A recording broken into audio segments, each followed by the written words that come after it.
To put it in context again, though, like what we left off last time, if you remember, we finally, Bo, after all the introduction about making an outline of ethics, we talked about the differences about eternal law, natural law, divine law, and that's how we're going to run making this outline of this class. The source is not so much as the sets of rules, but the source is like in a well, right? Where we derive these ethical considerations.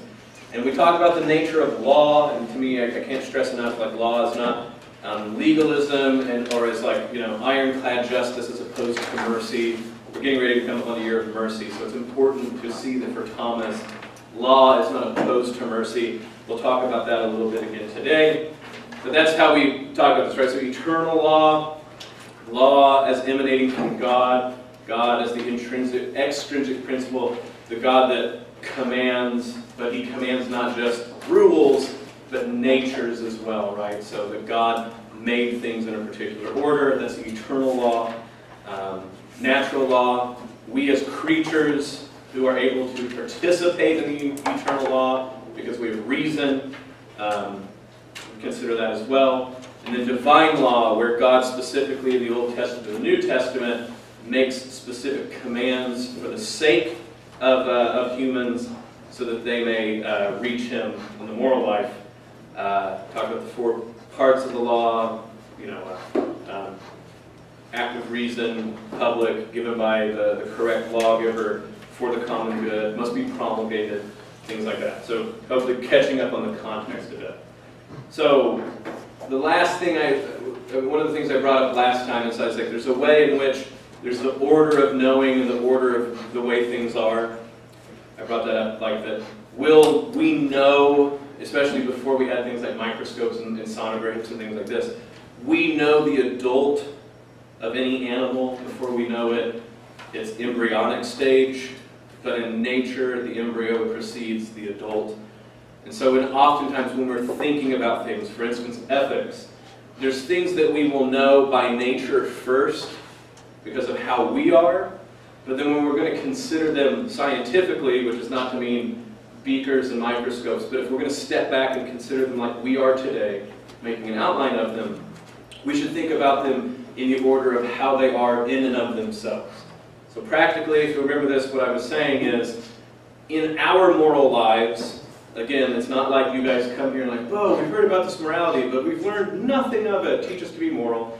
No, most of you have had a moral education by your parents, your society, etc. Most of us come to learn about morality specifically through the divine law. So that means that if we were raised in the church, for other people it's different, but if we were raised in the church, our parents don't go, all right, son, I know you're 3, but we need to talk philosophically about the nature of the good first before I read you the Good Samaritan story. No, we start with the divine law. And the fact of the matter is if all you knew was the divine law taught to us through the Old and New Testament, you would be perfectly able to be moral.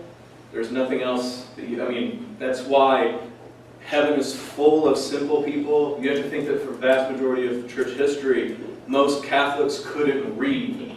So it is not demanded that you are a philosopher first before you are a moral or ethical person. So knowing the divine law is all you need to be good and get into heaven.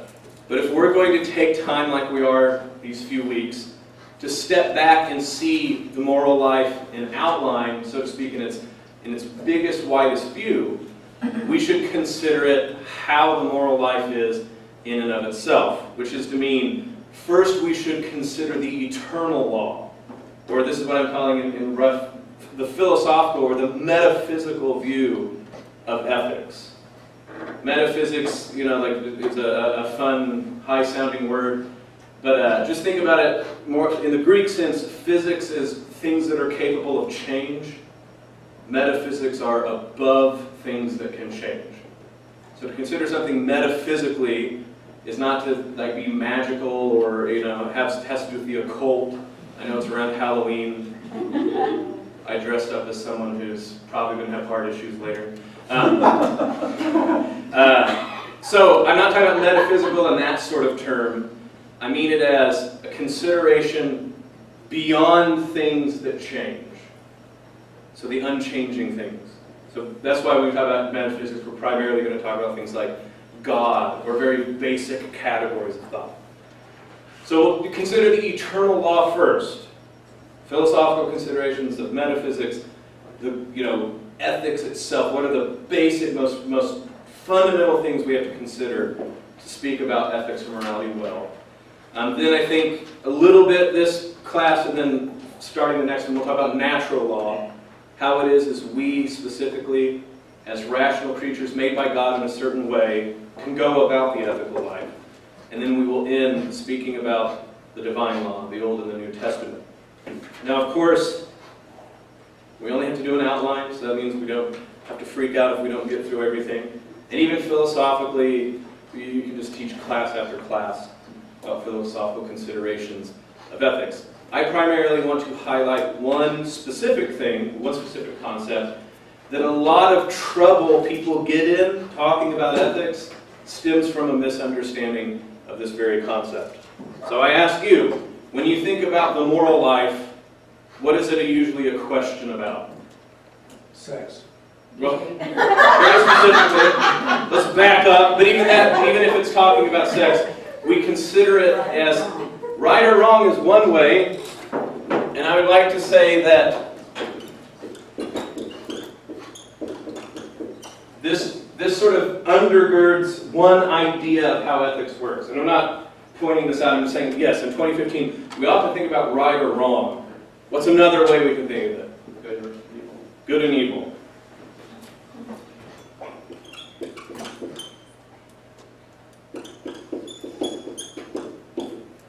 Yeah. I'm sorry, this is just an aside. Do you have another marker besides red? It's just kind of difficult to see back But there. it's Halloween, blood. Is that? That's better. Okay. Yes, thank you. Yep, no problem.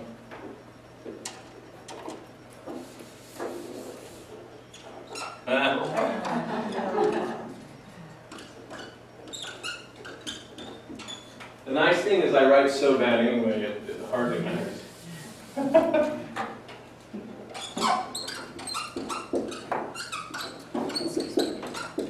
For instance, that sound that's making is not wrong, it's evil. Anyway.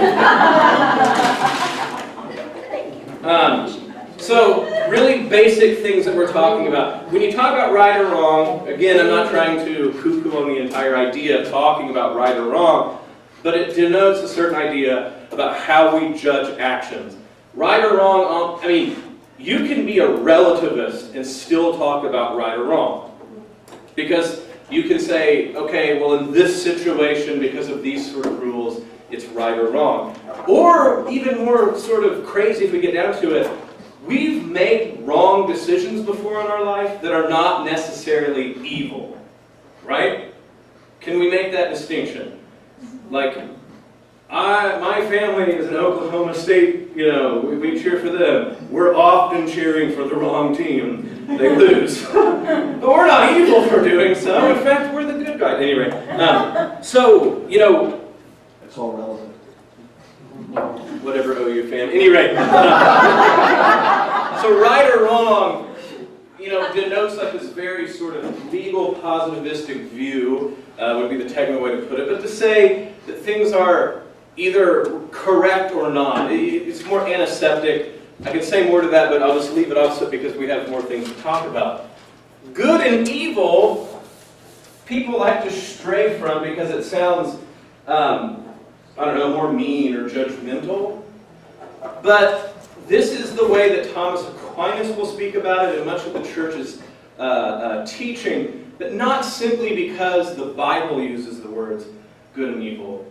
There's a philosophical reason we talk about good and evil, and it has very little to do with evil and much more to do with good. One philosopher puts it as, to consider the ethical life in a classical way is to consider the sovereignty of the good. That the good is sovereign above other things. Now, gets into other debates as well, but if you look at it, you look at Plato, Aristotle, mostly through most of church history, the idea is, like, what does it mean to talk about the good? from the good life to a good cup of coffee or a bad one, things like that.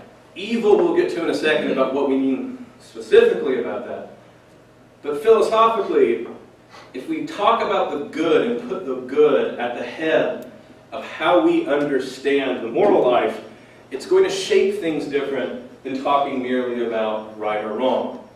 And it will also give a little bit of clue about why things like a God who gives laws is not necessarily stifling, but a God who is actually very loving, demonstrating his love for creatures. But right or wrong makes it sound like he made rules and you have to follow them or not. If you remember last time we talked about a voluntarist idea of a God who can just make rules and then make you follow them. But a God who is good wishes the good of the creatures that he's made. And you start understanding how this fits together. But before we get there, let's think about the good itself. When we talk about the good, what do we necessarily mean? What does it mean to talk about good? We have a lot of connotations for it. One of those things, remember I had you read Aesop's fables. So I had two fables that aren't exactly what I'm getting at, but maybe put things sort of in the right context. So one is the countryman and the snake. A countryman returning home one winter's day found a snake by the roadside, half dead with cold. Feeling sorry for the creature, his first mistake, he brought it home to his fireside to revive it. No sooner had the warmth restored the snake than it began to attack the man's children. Upon this, the countryman, whose compassion had saved its life, took up a stick and laid the snake dead at his feet. And the moral, those who return evil for good should not expect the kindness of others to last long. You got one there. Another sort of variation on the same theme about like all these ways we can mean the good. This is the vain jackdaw. We could say starlings if you want, since Father brought that up. A jackdaw once dressed himself in feathers that had fallen from some peacocks and strutted about in the company of these birds, trying to pass himself off as one of them. They soon found him out and pulled their feathers from him so roughly and battered him so badly that when he tried to rejoin the other jackdaws, they in turn had nothing to do with him and drove him from their society. And the moral is, be content with what nature made you, or run the risk of earning contempt by trying to be what you are not. So think about these in terms of goods. In one way, we have sort of a typical way that we'll talk about the good of actions. We go like, oh yeah, if you treat someone bad, especially after they've done you a favor, they might try to beat you to death with a stick, right? I mean, it depends on the scenario, but it can happen. But then when we think about the birds, right? What's the good of a jackdaw compared to the good of a peacock? And so this starts interspersing this idea about why are things ordered to the things they are and for what reason. And, I guess we don't use the word jackdaw, but if you think of crow and a peacock, right? So you can imagine this story, Pixar makes it or some junk, and it's like this sad crow who's mad that he's monochrome, and he looks at the peacocks and he's jealous. And so he puts on the peacock feathers to look nice, blah, blah, blah, blah, blah. But what this is getting down to is there's a good constituent above the jackdaw, the crow, that being itself is good and not being something it's not. And that actually trying to have a good of something else, not only can it not pull that off, but it disrupts its own good. Then we look at that and we turn back to the question about snakes and countrymen. That snake, we're supposed to vilify snakes. I don't care what, Sedgwick County Zoo says about how we're all wrong being mean to snakes. I hate snakes. I'm going to be pretty much kill them without looking. But like taking a step back from the tail, let's feel sorry for the snake a little bit to get in its head. You're nearly frozen half to death, and then you wake up in a strange place by a fire, and you're a snake. What's your first sort of impulse? Like, okay, so the good of like warming up and being alive, but then like there's what are they going to do to me? It strikes. And then you think of the good of the farmer, right? The farmer's trying to be good and compassionate, but it's compassion that's misplaced. So actually this little tale has all sorts of moral aspects to it that you can really tease out of it. The moral itself is for children to say, look, if someone helps you out and you treat them bad, don't think just because they were nice to you earlier, they'll still be nice to you later. But then, this is why I love Aesop, you can actually get way more dorked out philosophically thinking about this little tale. What does it mean that the snake did evil to the farmer? What does it mean that the farmer was trying to do good for the snake? Was that good contrary to itself? So the good, that we're very typical, habituated to use just as some adjective, is a little deeper than that. We want to talk about like this is good coffee versus bad coffee, but then if I ask you, what do you want your life to be like? You would probably say, I want my life to be good. I want the good life. I have this is a problem that permeates almost every class I teach. The good is such a prominent thing people want in their lives that they use it across all sorts of considerations to where it's hard to have a conversation about the good. Another way to put, another example, I have a class where I'm trying to get students to consider how justice and beauty relate. And the students keep talking about, well, I'm going to talk about why education is beautiful.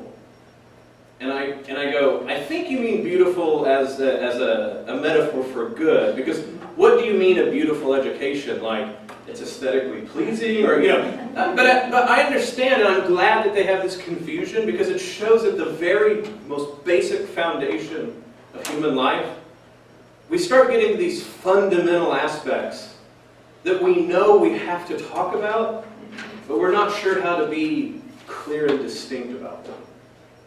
We want the good life, but what does that mean? What does it mean to be good? Well, Thomas Aquinas, and a lot of the Catholic tradition after him, but I will very much point out here, not everyone with him, and so I can't lie, I'm using a Thomistic foundation of the philosophy of morality. But with that said, it's also exactly right, don't listen to anyone else. Anyway, so, when he talks about the good, he says the good is convertible, as it were, to another description that you and I usually don't think about. When we talk about something being good in and of itself, he says there's something that everything shares that is good. Anybody want to take any stabs at that? Not you two. Being? Being. I should have said not you either.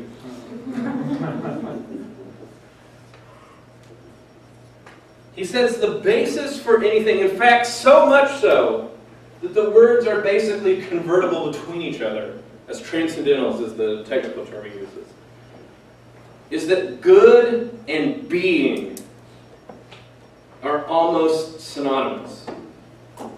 Now, what I mean, so he means being like as an existence. If a thing exists, it is good. It cannot be good unless it exists. They go back and forth. So if we're going to talk about the good, fundamentally we're going to talk about, weirdly enough, things that exist or don't. Now this goes into all sorts of things that if you want to be, the controversial professor that like makes people go, ooh and all, you throw out things like, Thomas Aquinas thinks the devil is good. Dun, dun, dun. But in a very specific way. The devil, insofar as he exists, is a creature of God. But even before we talk about it in a religious sense, in the fact that the devil exists, he is good. Because to exist is good. So in and of itself, a thing is good. Yeah, we'll get into technicalities about in and of itself, but you're right, yes. Before talking about anything, what he would say is superadded.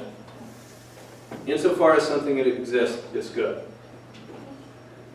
Where does this have practical applicability immediately? If you run into someone who goes, why does God put the damned in hell? Why doesn't he just annihilate them? This is more Protestant seminary days for me, but you run into a lot of people. Like, why would God keep people alive forever in hell? Of course, why doesn't he just make them blank out of existence? Because to exist in hell is good. To cease to exist at all is an evil. The fact that God will perpetuate the souls of the damned in hell is a good. Even their existence in hell is good. They are suffering, they are burning. They are suffering and they're burning, and that is better than to not exist at all. To not exist at all. And people, they'll go like, well, but it'll be the end of their sufferings. But you're like, no, you need to back up. That's the end of them. That's the end of them. And what is so bad about that? About never having existed? There's no good in that at all.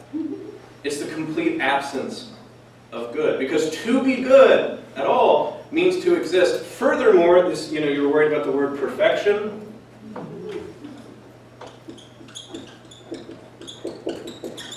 Let's talk about perfection for a second. In 2015, in our day and age, we hear perfection and we think of people talking about anything from beauty standards to never messing up. But perfection in its much more ancient sort of pedigree means perfection as something coming to its completion. If you're going to use a metaphor that would be helpful, the perfection of a flower is it in full bloom. Not that it lacks error, but that it is totally itself. So a seed is a potential, the perfection is the whatever plant blooms from the seed. Start to make sense about how we're using perfection in this very specific instance. So perfection is not the absence of flaws, primarily when we're talking about it here. Perfection is being brought to a complete end. So that when we talk about the perfection of existent things, Thomas Aquinas will say, in order for there to be anything to exist at all, there must be some act brought to some perfection in order for a thing to exist in any way. In any way at all. So, we can talk about the perfection of something as talking about it in its fullness and its full flowering and things like this. But it's like you were saying up here, insofar that anything exists in any way, it is already, at least participatorily, it participates in this idea of a perfection. Something that did not exist at all now exists. And that existence itself is good.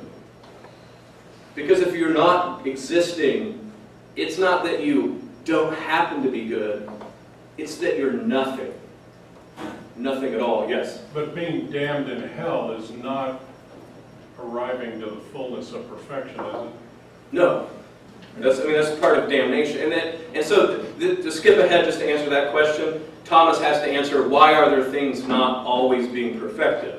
And he says, governing the universe, God sees that for particular things, there must be the possibility of, I'm going to mess up the words, but like maximalization of perfection, right? So he's going to say there are beings, because they have free will, that God cannot determine beforehand exactly what they would become.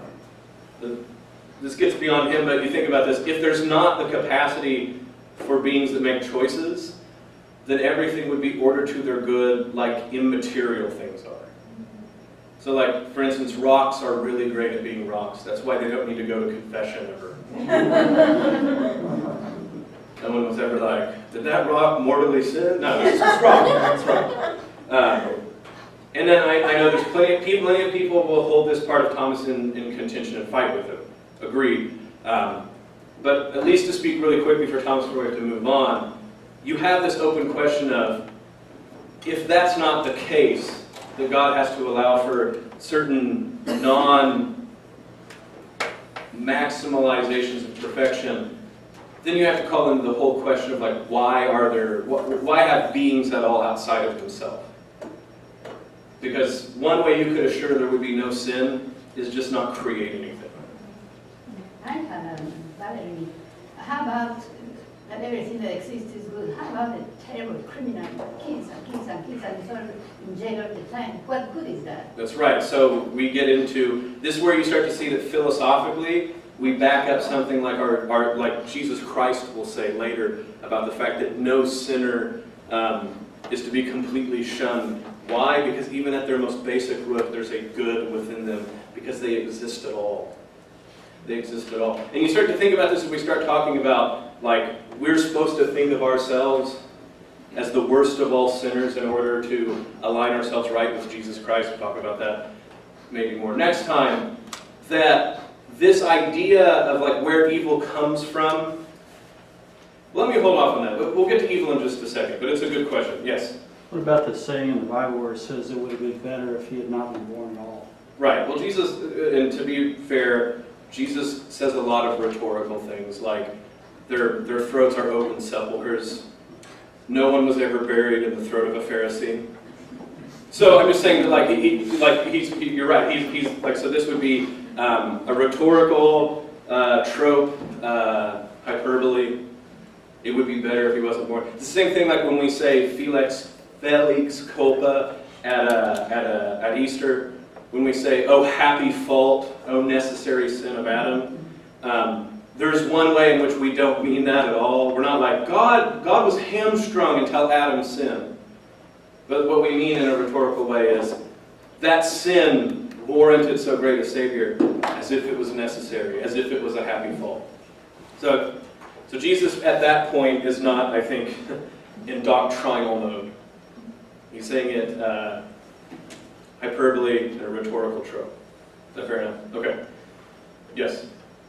Well, let me get your take on something that's troubling to me. Okay. Aquinas and the Dominicans really struggled with, my opinion, and I was educated, as you know, with the Dominicans, wandering souls. Oh, people who... Yeah. No, okay. Practically as a sort of pastoral thing, I don't know what to tell you. What we're getting into, everybody wants to talk about evil. You guys are very Halloween. You want to get into evil. Okay, let's talk about evil. And I think it will pertain if you'll hold off just a second. So the question starts to be if good is being, and being is about the perfection of things coming into their full bloom and their flower as existent things, so much so that even the devil himself and the damned in hell can be said to be good insofar as they exist. Now we start to ask, what is evil then?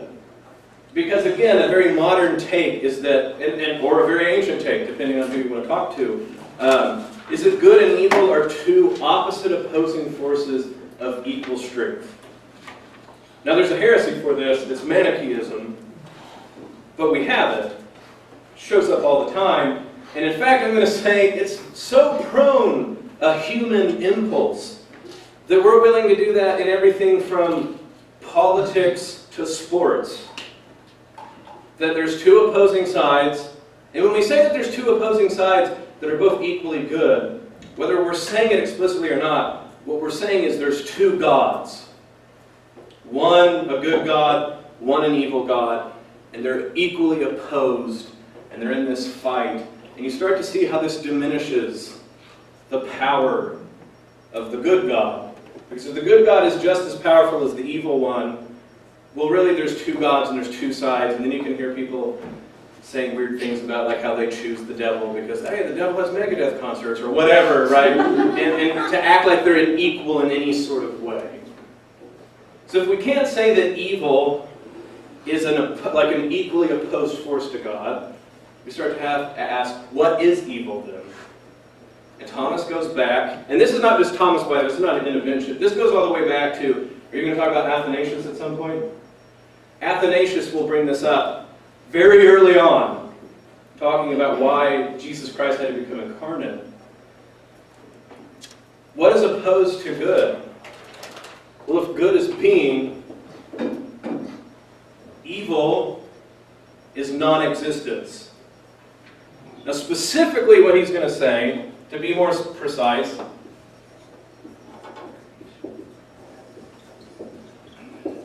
is that evil is a privation of some good. So just like goodness to the look, the fullest extent is a being perfected. And again, to point that out, not meaning without stain, but fully itself. Where we go back, I think, to what Josh said last time. You made the quote about Irenaeus that Christ is the human fully alive, or something. The glory of God is man fully alive. The glory of God is man fully alive, right? So there we have what Thomas will take as his idea, whether people will agree with this or not, is that human beings in the fullness of their being is the glory of God. An evil thing is an absence, a lack, a privation. Evil technically doesn't exist.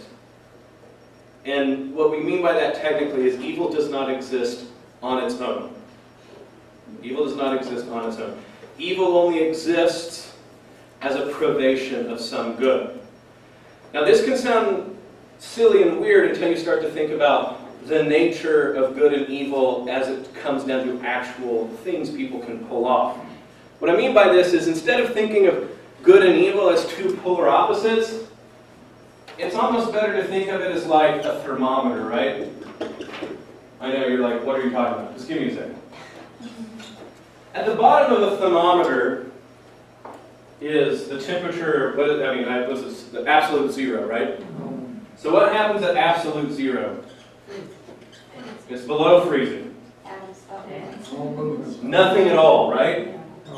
Absolute zero is, you're right, like the particles, nothing moves. Absolute stillness.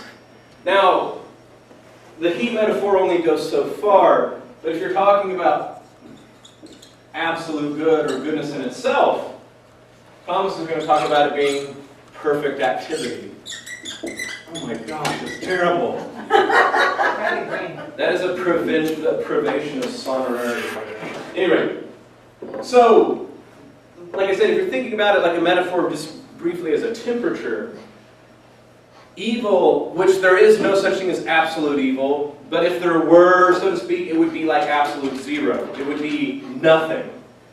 And when you look back at the apostolic fathers, again, Athanasius is one of them, what they will say sin is the unraveling of being back into the nothingness from which we came. The unraveling of being back into the nothingness from which we came. Yes? Well, okay, but then you use temperature as your example of that. Zero in temperature is not a true zero. You can't go below zero. Absolute zero? What do you? So first Well, of all, absolute zero meaning nothing. that's right. Okay, you're probably looking at using something like age instead of temperature because you can go below zero in temperature. No, you can't. You Not can't go below absolute absolute zero. Not in Kelvin. You can't imagine it. Like 0 Kelvin, that's when. Well, and let me make it another aside too about metaphors, right? The scholastic thing I point out to someone. Scholastic adage: metaphors limp in all points but the comparison. Okay, so the absolute zero is absolute nothing. Absolute nothing, yes. Okay. So like I said, again, more of a metaphor. Another metaphor that doesn't work perfectly but gets thrown out in this, right, is light and dark. What's dark made out of? Nothing. The absence of light. Okay. Now, what I brought up the thermometer thing for is to actually make this next point. When we talk about people being evil, you do realize that they have to have a lot of good mixed into their evil, or they won't get anything done. Like, you can have someone who's like the next Hitler, and he's like, oh, I can't wait to exterminate all these people, but I'm tired, and he goes to bed. If only evil people were even more evil, that they couldn't even get organized, right? Think about it. Which would you rather have? Organized crime? Disorganized crime? Right? If God would only lend us crime so disorganized that they couldn't even meet up, right? They're like, all right, guys, tomorrow we're going to meet at 5 and rob that bank. The guy gets there. Where's everybody at? Oh, we didn't read the email. I had to do laundry. Thank you. We have many things to choose from there. So funny enough, as strange as this all is, for evil to be as effective as you're talking about, it must be admixed with good. And in fact, the worst things perpetuated on humans were mixed with a lot of good. Otherwise, people wouldn't have even been compelled by them, right? I always point this out about drug dealers.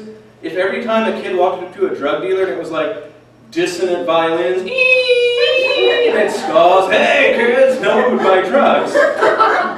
But they need to like seem cool or like have some good mixed in them at all. They make people feel good. The pleasure's good, actually. It's ordered in a wrong way, yes? So when someone says evil is allowed for the greater good of evil? The greater good of either the being itself or the creation overall. And now, I admit that we're like starting to hit the limits of what we as humans will be able to figure out. Because it's like, what I'm not saying is like, it's really obvious what God's plan is. But there's a way that we can say like, oh yeah, God wants to save the world, but then we think about like, you know, my uncle who has cancer and it's destroying his faith. And we go, where's the ordering in that? It's going to be a mystery when we start thinking about it individually. And that's where we talk about things like conscience or the difficulties that pastorally we have to face when we talk about how do we order people enamored with evil. And again, but like it's very important to start with the idea they're not enamored with the evil. No one is an 80s cartoon villain like, I love evil. No one is. They all love some good disproportionately that they mistake as the highest good or think is the only good available to them. You talk about something analogous to the snake and the countryman. Plenty of people who've been treated terrible. The first time someone reaches out to them, how do they react? They're mean to that person, right? Because they think like the only good available for them is to make people feel like they do. Let's think about the devil one more time. It's Halloween.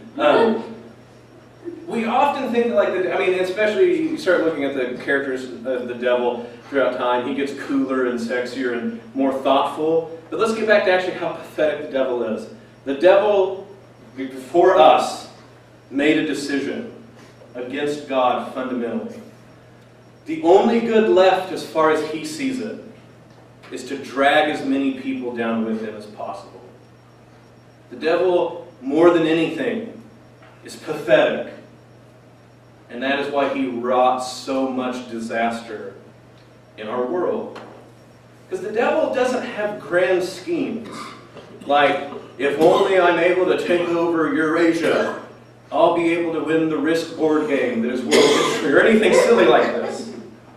The devil is happy to drag down one more soul. And he'll do it anyway. Because the devil thinks the only good left to him is the destruction of someone else's good. Right? Okay, so when we start like extrapolating that into all sorts of ways, this starts to give us a measure of how to look at why other people might be evil. And I'm not saying that it's going to give us the strategy that will like fit the puzzle pieces together and make everything work out, but it might give us a new perspective when we're dealing with them. So Thomas will say that the only reason evil truly comes up, right? Like, so God doesn't will evil outright, and I know that I'm opening a whole can of worms here, but I'll try to keep this a very limited way. So we've been talking about punishment, which in one way is an evil, right? To punish someone is to take away some sort of desirability of an aspect of their life. And maybe I didn't press this enough. For Thomas, the reason that good and being are so tied together, or another way he makes them tied together, I should say, is he says the good is like the final cause in which everything desires or seeks that sort of completion. So instead of like this world that's like pitted good and evil, where like there's just these immutable laws sort of hanging out in the world, Thomas imagines a world full of desire, delectability. It's seeking. It wants to become complete. So when Paul says something, talks about like the world yearning and groaning under the weight of sin, it's not only because the world is so, like the creation is sad that it's being punished, but the creation yearns to be complete. And we think about that, like that God has done this with all of creation, it starts to make sense of humans too. What's one thing that we can just talk about human life that no matter what culture we're going to run into, it's this yearning, right? There's a yearning, a desire, there's a seeking out, even if we don't know what it is. And so Thomas will say, evil mostly occurs when some other good interferes with the good of another. And again, when we think about this in our own lives and other people's lives, if we'll back up and stop acting like people choose evil because they love evil, but rather that goods come into conflict and people aren't dead sure how they go together, this starts to make a lot more sense of life. There are some people who become so perverse, Thomas will say, that they will think the evil good and the good evil. But he says it takes a lot of practice being that bad, and it takes a pretty perverse culture. Mostly what happens, Thomas will say, is people are seeking some good or perfection, and they either seek it in the wrong place, in the wrong way, or in the wrong order, as it were, to the wrong extent, in the wrong capacity. And now you start to see where this philosophical consideration of Thomas is going to start tending towards natural law, what we are like by nature. Because people will go like, look, if eating to your fill and having sex with whomever you want and dominating is so bad, why is it such a universal feeling? Why do so many people have these sort of drives? And if you've ever had a confessor who is good at this or someone to point this out, is that all of these drives are actually good. It is good we want to procreate. We are not fearsome beasts, people. Face us against a shark or a bear, we lose that round, right? But here we are, surviving all these years we have, partly because of how bad we all want to procreate. It surely causes a lot of trouble in society, but it's also the basis of society. Same thing with eating and drinking. I always like to tell people, my doctors for instance, like, sure, it looks like I'm overweight. But back in Ireland, when we were all starving, my insulin resistance means that I'd survive, and a lot of you people would be picked off by the famine. So I just like to think this is survival skill backfiring because there's too much food, right? But beyond the joke, no, that's right. And the willpower. That's right, the willpower part, you know. But no, literally, yeah, we all eat and drink too much, but part of that is God put that there. He wants us to eat and drink. He wants us to enjoy it. Could you imagine trying to survive and all of these things we take pleasure in you actually found cumbersome? Like, time to drink again or I die. Right? It'd be terrible. And so then you start thinking about this in terms of like community life, or the fact that we're prone to pit like one group against another, or that we want even something like power, right? Wanting power in and of itself is not bad. We need leaders. The problem is like a lot of goofballs who shouldn't lead anything were encouraged way too much growing up, or whatever. And so I think that even gets back a little bit to wandering souls a bit, like you're saying. In 2015, our day and age, I keep bringing this up, there's a way in which we have a culture that because it is leveled, and it's not just, I mean, this has been going on for a while, but because it's either leveled the higher significance of our more basic desires, or that it acts like there's no real true end, that the good is of the nature of a final cause.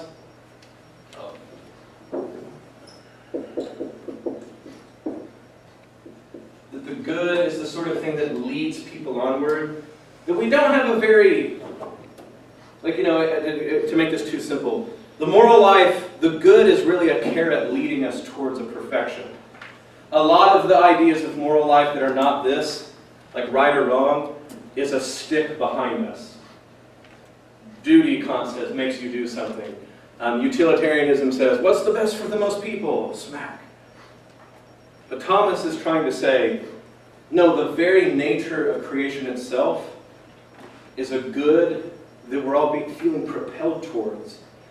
If you don't know those goods or what to be propelled for, you will be a wandering soul. And I don't think that that's like a small group. I think a huge group in our day and age are wandering souls.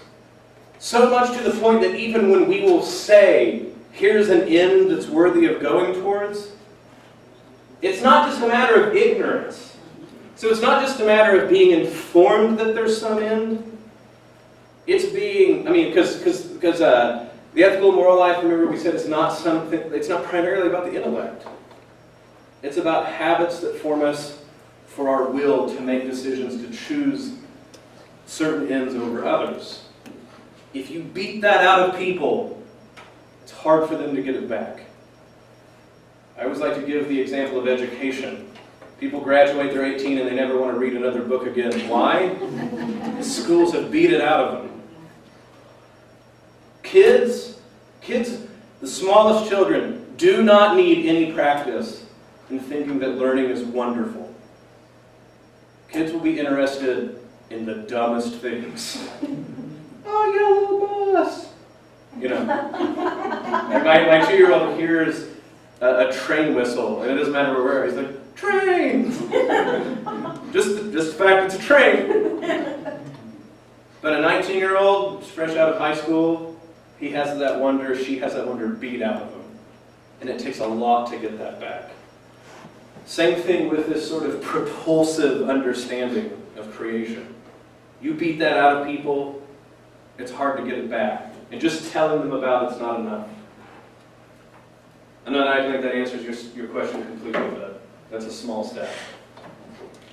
It doesn't, but I like your energy. I've already talked more than I am, so just to start on talking about natural law. So like I said, if this is the understanding of how the world, like creation itself is constituted, we get then into, so this is the eternal law about how God made creation itself. We start to think about how we, as creatures that have rationality, who can participate in this at all, how do we specifically participate in the moral life? And so this is what we're going to call natural law. Again, natural law is, it gets a lot of, people will hear a little bit about the natural law and think that it does a lot more work than it really does. They'll throw around the word natural law like, this solves a lot of moral and ethical problems. But again, Thomas is talking about the natural law in outline. And what he's going to say is very brief about what he thinks the natural law affords us when we're thinking about what we should do or should not do. But I think what he tells us is very important if we're going to then go on and try to teach people what they should do in certain circumstances. So Thomas will say, it should be said that the precepts of the law of nature, so the precepts of natural law, just meaning the most basic things we have in mind when we talk about human beings as human beings, what they should consider when they're thinking about the ethical life. So precepts of natural law sounds a lot fluffier than it is, but he's just saying the most basic things about us. The precepts of the natural law are to practical reason, as the first principles of demonstration are to speculative reason. What he means by this is when you think about, he's talking in a way about logic. Another way to put this is axioms, or first principles. There are some things so basic to thought that they can't be proven, but in order to proceed, they have to be true or you can't talk about anything subsequent to them. So if you're talking about chemistry, for instance, the first principles of chemistry is you think that there's molecules at all.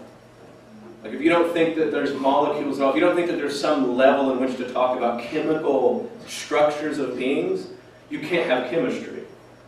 You can call it chemistry, but you're talking about something else.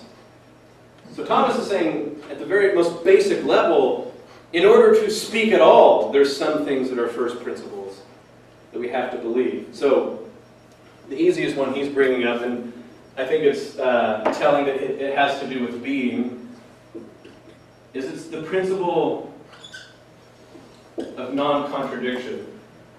A cannot equal not A. All that means is that when we're talking, if logic is going to work, things have to be what they are and not their exact opposite. And this is something so basic, you're like, why do we need to talk about this? And I'm just like, just wait until you have a bunch of undergrads talking philosophy and they think they're pretty brilliant. Maybe the cat is alive and dead. No. Not even Schrodinger's really saying that. You're missing the point. So in order for logic to work, if I say Bo is a human, and you go, okay, I'm going to make these presumptions about Bo's human, and then I go like, no, wait, Bo's also not human. You're like, you're giving me a poem, not making an argument, right? We can't proceed. So this is called, like I said, the principle of non-contradiction, or the identity principle. But it goes back to being, right? The most basic thing, if we're going to be able to talk, is if you say something is what it is, it can't be its exact opposite in the same way, in the same form, at the same time. Right? So if I say that's true, I can't say, but it's also false. If I mean that, I'm adding something to it. Thomas is saying the natural law works in the same way when it comes to practical reason that first principles do in the speculative reason. So we have to have axioms for logic to work. That makes sense, right? True must be true. It can't be true and false at the same time. Well, what he's saying is in natural law, when we're considering the moral life, there are also first principles so basic that you're not going to be able to prove them by an experiment or anything like this, but you have to presuppose them. Because if you don't, speaking about the moral life will make no sense subsequent. It would be like saying A can be not A. Now, I haven't mentioned them yet, but does that make enough sense, at least in short? There are some things so basic to the moral life that if you oppose them, we're not going to even be able to talk about the moral life. Just like there's something so basic to logic that if you oppose them, we can't talk about logic. So, to say Thomas, just as being is the first thing grasped, simply speaking, so that things exist. Another way that I should have put this at the first, but I literally just ran over this one is, for Thomas, to be true is to exist, right? The true thing is the existent thing. To say something is false is to say in a way that it's the thing that doesn't exist. Does that make a little, I mean, again, that's a whole other problem, but that's what he, like, being is so important to Thomas. The truth, to be true, is to be the thing that exists. The thing we get first. So, just as being is the first thing grasped, simply speaking, so the good is the first thing grasped by the practical reason, which is order to action, for every agent acts for the sake of an end, which has the character of the good. So this is what we brought up before.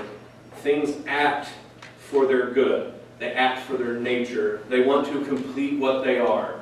The jackdaw wants to be a good jackdaw, and insofar it tries to be anything else, it stops being a good jackdaw. Like the Aesop's fable says. So he continues, therefore the first principle of practical reason is grounded in the notion of the good. The good is that which all things desire. This then is the first precept of the law. Good shall be done and pursued, and evil avoided. We've got a few other things to point out, but I want you to stop and think about how actually simple it sounds what Thomas is telling you. The good is that which is to be pursued, the evil that which is to be avoided. In many ways you go like, no, of course, Thomas, but what else is it going to be? But think about, like I said, how many times people will act like people choose evil on purpose. Or will do the wicked just because. Thomas is saying that if we don't agree with this essential point, that essentially because of how we're made, we want to accomplish some good and avoid some evil. If you don't agree with that, we can't proceed according to Thomas. He's saying it's basically illogical to think otherwise. Now, again, that you could be like, but people choose evil all the time. Okay, just let's go through these last three, and then I'm going to have to leave you on a cliffhanger for next week as I talk to him. He says, because good has the note of the end and evil the contrary note, reason naturally grasps as good all those things to which a human has a natural inclination. So first, humanity has a first inclination to a good of the nature that he shares with all substances. So he's saying, like, let's think about this broadly. All things seek to perpetuate in existence. All things try to stay in existence. So the human being is going to try to seek a way to stay in existence. Fundamental good. Second, there is in man an inclination to more special things according to the nature he shares with animals. So, because we have an animal nature, we're going to do things like realize that male and female shall be joined for procreation and the raising of the young. Things like that. Then he says, finally, in a third way, there is an inclination in man to the good according to the nature of reason, which is proper to him. Man has a natural inclination, for instance, to know the truth about God and to live in society. Now, so far we've been tracking along and it seems like Thomas hasn't been saying much. Yeah, we're going to choose the good over evil. We're going to try to avoid evil and go towards what's good. We're going to try to stay in existence like most things do. We're going to try to do, natural animal things. We're going to try to pair off and procreate and keep the species around. But then Thomas goes, if you think about the fact we are rational, we are going to do two things, whether people know it or not. We're going to try to understand the divine, and we're going to try to live together, because we are a communal animal. Now, I'm going to admit, well, that's quite a cliffhanger, because it seems like you're like, no duh, okay, and you're like, wow, that's a pretty big jump. But Thomas is going to say, because we're rational, those two things are a first precept. He will say that there are plenty of people, because of how they lived, will seem like they're doing the exact opposite. But it can only be because they misunderstand a privation for a good. Yes? But the last thing you said about us seeking God and being communal, that's just not simply part of the same instinct to survive? No, we're right. Of that? He's saying that, so he says, think about it in terms of three natures. On one hand, we share with all creation a will to continue existing. Right. And then he says, now think about us in terms of animals. How do we do that? We go about doing that by pairing off in male and female and procreating. But that's still survival. That's survival, yes. And then the third one he says, but as rational creatures, another way that he could have put that is, we are ordered in a way, we want to know our origin, Okay. and we want to live together in an ordered way. Still very general, but he says these precepts follow from the very first. Good is to be done, evil is to be avoided. Good as a being seeking its perfection, its fullness, avoiding evil, which is a privation of that being. The last thing I want to leave you off on that we'll pick up last time is that according to Thomas Aquinas, ethically, the good person, the good thing, exists in a way more than the evil thing, the evil person. And this sounds crazy until we start talking about people and saying that they were a shadow of their former self. And then we see even in our language, in our everyday language, we talk that way. The good person, in a way, exists more fully than someone who does not.